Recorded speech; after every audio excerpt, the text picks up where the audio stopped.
Good afternoon and thanks for joining us. RCMP are asking the public to report sightings of a man wanted in relation to a homicide on Montreal Lake Cree Nation. RCMP have released this photo of 19-year-old Trent Thomas John Bird, who was charged yesterday with one count of manslaughter with a firearm. The charge comes from the homicide of 24-year-old Stephen Beatty on Montreal Lake Cree Nation in the early hours of Monday morning. RCMP described Bird as 5'8", 110 pounds, with a tattoo of a rocket ship, a star, and a 420 on his right calf. Police say he's known to travel to Prince Albert, but his current location is unknown. Report any sightings or tips to police or Crime Stoppers.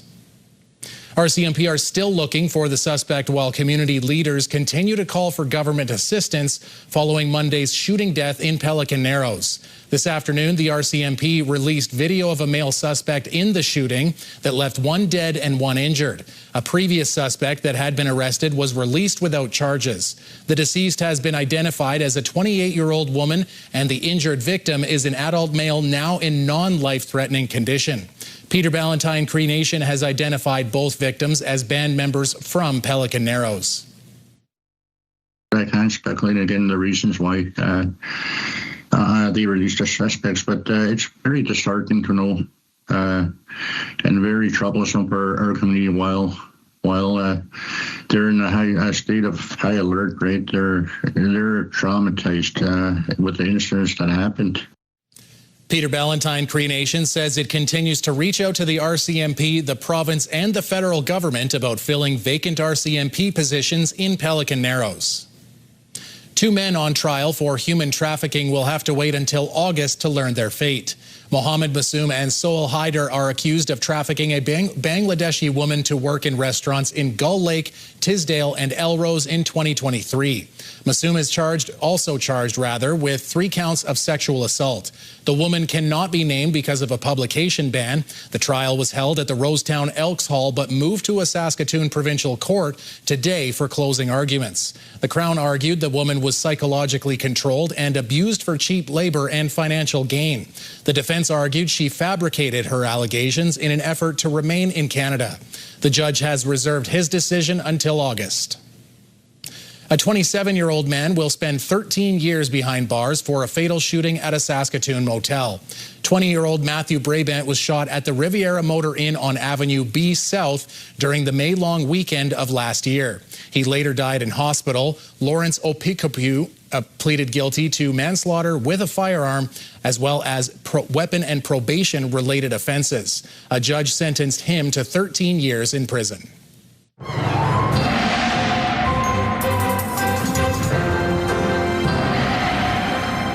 It's always nice when it rains, but overnight, and you don't really have to deal with it. And what do we got in the way of weather and maybe more rain, Jeff? Well, there's still the possibility of some lingering rain showers in the area in many parts of the province, John, because of this. It's a decaying low. We talked about this particular low starting to lose some of its oomph, some of its power, and that continues to cycle around, though. It's slow moving, so it continues to make its impact felt in parts of Saskatchewan, including Prince Albert and areas down to the south, really having a much bigger effect on Manitoba for a second day in a row. But slowly but surely, this low is decaying, and behind that, we are going to start to see a bit of a rebound in temperatures, less cool and not exactly hot, not hot like last weekend, but still a bit of a warm-up is on the way. Details later on.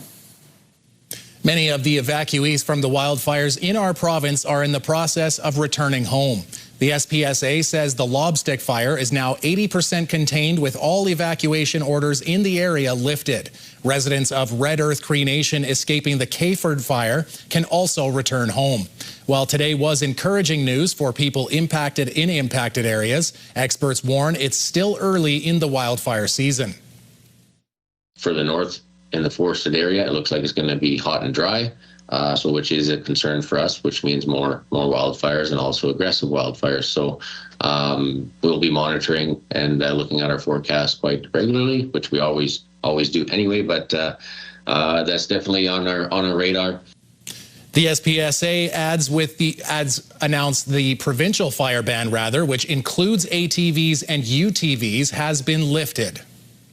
The Canadian Food Inspection Agency has put a pause on its proposed new movement reporting requirements for cattle and bison, a reversal that is music to the ears of Saskatchewan Cattle Association and producers in our province.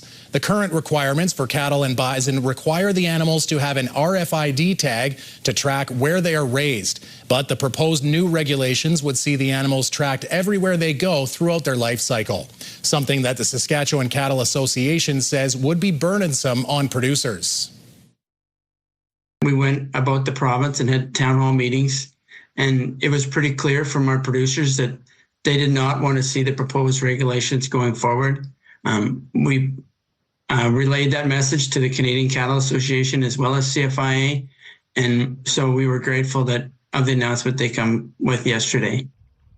The CFIA says it will continue to work with cattle and livestock industries to come up with future plans aimed at strengthening the country's livestock traceability program. Community organizations working in Saskatoon's core neighborhoods say a cut in funding is eliminating bottled water distribution for those that need it the most. Last year, roughly 100 people were visiting Station 20 West every day to quench their thirst. During the heat wave, a growing homeless population, organizers say those numbers have quadrupled to 400 or even 450 people. During budget deliberations last fall, the city eliminated $50,000, which was used to buy bottled water. While there are refueling stations nearby, the Saskatoon Poverty Reduction Team says homeless people aren't carrying refillable bottles, and this plan doesn't cut it. They've cut the water distribution and told us to just lean into the other infrastructure, but there's no increase in capacity for the other infrastructure, but there's 4 times more people needing access to service. The administration says the city has been funding bottled water for a few years, and the funding was not meant to be long-term. The city of Warman is celebrating its roots. May 29th has been declared Cy Warman Heritage Day. Cy Warman was an American writer, journalist, and poet whose work chronicling the railway helped put the area on the map. In 1905, the community of Diamond was renamed Warman in his honor.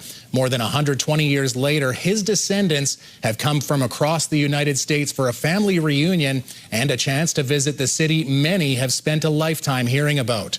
The family reunion was organized by Christine Warman following the death of her husband, Donald, a grandson of Cy Warman. I think I just felt very badly that Donald never got here and before he passed away, and I really didn't want the kids to miss out on that. And I wanted everybody to come together and just be able to experience this and have memories that are going to last a lifetime. After spending a day exploring the landmarks, they left with memories and a connection to the city bearing their family name. 9 Saskatchewan residents were recognized with the province's highest honor, the Saskatchewan Order of Merit. The award recognizes citizens whose achievements have made a lasting impact in areas including agriculture, business, public service, the arts, research, and volunteerism. The recipients are selected by the Saskatchewan Honors Advisory Council through the nomination process. It is an impressive list of not just provincially known people, but nationally, internationally known for all the works that they do, and to be counted among that select group is really, truly remarkable. You strive so hard in life to be recognized for what you do, no matter what it is, but to be recognized by your home province is absolutely incredible. That's what it feels like to me.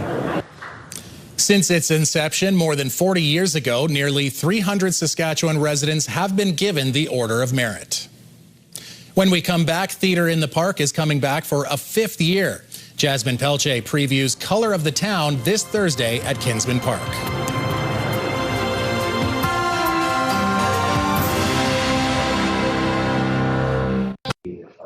Joining me is Jenna and Mac from Theatre in the Park to talk about their upcoming show in Prince Albert. Hi, guys. Hi, Hello, Jasmine. Thanks for having us. What is the show that you guys are performing this year? It's called The Color of the Town. It's about a town called Topetown, where every week they have a vote to see what color they'll paint the town. And the color is always taupe. So nothing ever changes. And then what happens is a butterfly comes to town and a couple of the kids learn, oh, there are colors other than taupe and we can vote for different colors. But what would happen if people start to vote differently? And will anything change, or how much power can any one person have in start sparking change in their community? So this is kind of like our take on this theme of democracy and community engagement, and encouraging people that it's really important to care and believe that you can affect change where it matters most, which is close to home. What age would you say is, I guess, what the audience that you had in mind putting this together? Yeah, our target audiences are definitely families with children. So we do a lot of shows as well for elementary schools. So anyone from K to 8 will enjoy the show as well. And in saying that, I do find that a lot of the adults who come to the show tend to find how surprised they are that they actually really love it, because the music is awesome. It's jam-packed with bangers of different musical styles, and the story actually does carry a lot of meaningful weight, and it gives people a lot to chew on as they leave the park afterwards. So it's a really valuable experience for people of all ages. What's the idea behind performing in like a public park? Anything you want to say about that? Yeah. I like the idea of performing in a public park is that then it's accessible and free to everyone. So I think it's really hard to come across live professional theater that is at a really low cost these days. And what we're trying to do is just be able to provide that experience for everyone so that everyone can experience live, good professional theater, no matter what their circumstances are. Right. We have every show. There's our kids or adults who are seeing a play for the very first time. And for communities like L'Orange, where we are today, or coming to Prince Albert tomorrow, a lot of families will tell us this is the one time per year that they get to see a play. And then consequently, year over year, it becomes a summer tradition for them. And it's part of what living in Prince Albert or L'Orange means to them. And it has a lot of meaning that way in how they experience their local park, engaging with their neighbors, and interacting with art. And especially in our case, professional theater. So it really is a strong access to arts initiative that we find has been really successful, because this is our 5th year touring northern communities. We've gone to a few different parks over the years and consulted with different schools or with the city of PA, and it always comes back to Kinsman Park. And sure enough, any day of the week, if the weather's good, the sun is out, people will be there walking around, right? Whether they're planning to attend an event, go to a soccer game, or just enjoy being out there in the green space, that's the perfect setting for us. Because just as much as people will plan to attend theater in the park, we have so many people who discover us spur of the moment by accident. And it's this kind of incidental engagement that really is part of the secret sauce and the magic of theater in the park. If someone wants to find out more information about theater in the park, where can they go? Sometheater.com will have our entire tour schedule, more information about this year's story. It's 45 minutes long, and they can get all of our tour dates, locations, as well as contact information if they have more questions about what we are doing with theater in the park. The one last thing I'd like to say is that theater in the park is for everyone. Whether you've ever been to a play or you think theater is not for you, the only thing it costs is 45 minutes of your time. So bring a blanket, bring a lawn chair, and people can find us on Thursday, June 4th in Kinsman Park in PA at 1:30 and 7 p.m. So that's 2 shows, 2 chances to see the color of the town. It sounds good. Thank you for speaking with me. Amazing. Right. Thanks, Jasmine. Thanks, Jasmine. Still ahead, a look at the current and upcoming weather conditions with Jeff, and the push for clinical trials for a promising new pancreatic cancer drug.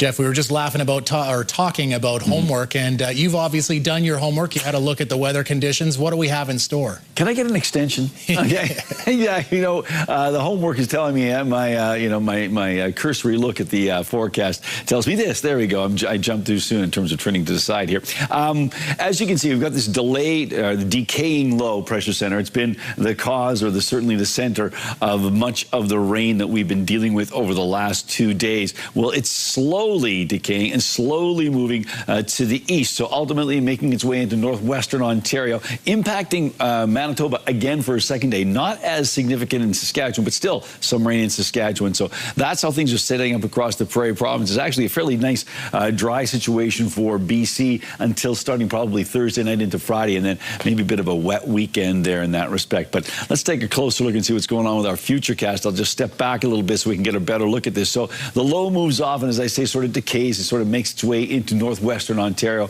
In behind it, things start to calm down. Still have some active weather that could slash into parts of southwestern Saskatchewan, so we'll keep our eye on that as well. But for the most part, that low is getting out of the way and making for some calmer conditions. 8 degrees with cloudy skies in Spiritwood, 11 for the Battlefords, 9 in Candle Lake, Birch Hills, Rostern, 8 degrees the expected overnight temperature in Nipawin and Melfort, and some places dealing with the possibility of some showers. But generally speaking, we're looking at cloudy skies in the Lakeland region.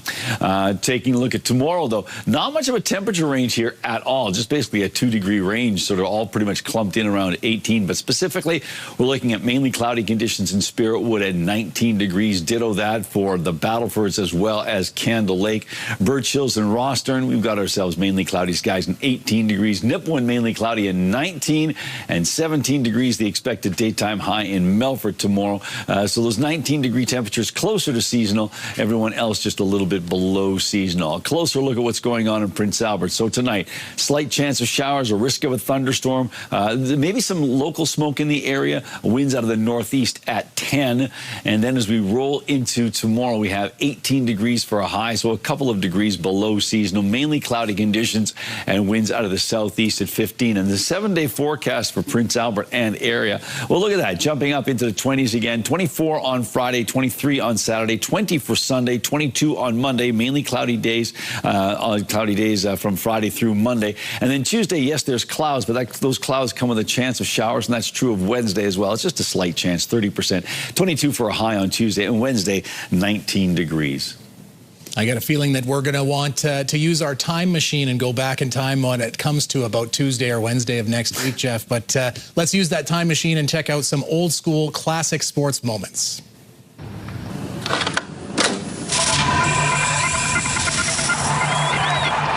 The Regina Rams and Saskatoon Hilltops have a storied rivalry when it comes to junior football. One climactic moment coming on a memorable night in 1996 in Saskatoon when the defending champion Rams faced the Hilltops in the PFC final. Led by quarterback Chad Eamon, Regina stormed out of the gate, building up a 20-3 lead. The offense was firing on all cylinders, and it seemed the rout was on in favor of the Rams, with Hilltops QB Sheldon Ball struggling. But backup quarterback Brad Williamson came in the second half and led a remarkable rally for the Hilltops, starting with a touchdown pass to Jason Sauls and then taking one in himself. The Toppers would cap off a long pass down near the goal line to Sauls with a touchdown run by Sheldon Duval to seal the deal and lift Saskatoon to a 27-23 win. It was a heartbreaker for the defending champion Regina Rams, but the start of a glorious title run for the Hilltops, who would win the Canadian Bowl a few weeks later. And if you want to check out more classic sports moments from the days of Wilco and wood finish televisions, you can check them out on our website. Do you have a community event you would like to promote? Or maybe you'd like to draw attention to your organization. Let your local CTV station help you spread the word. Contact us at 306-922-6020 or email panews@ctv.ca. You can appear on CTV Prince Albert's News at 5 and get your message to our viewers.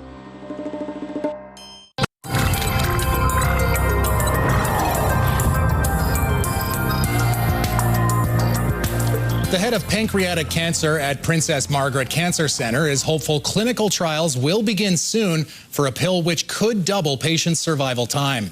Dr. Jennifer Knox reviewed a U.S.-led study published in the New England Journal of Medicine of the experimental drug daraxonrasib and described the results as amazing. The random trial of 500 pancreatic cancer patients found those who took the daily pill lived for more than a year compared to just over 6 months for those who had just chemotherapy. All right, Jeff, we're going to stick with some cool stuff and some talented seniors from Humboldt. One of them is turning 98, and she's still doing what she loves the most.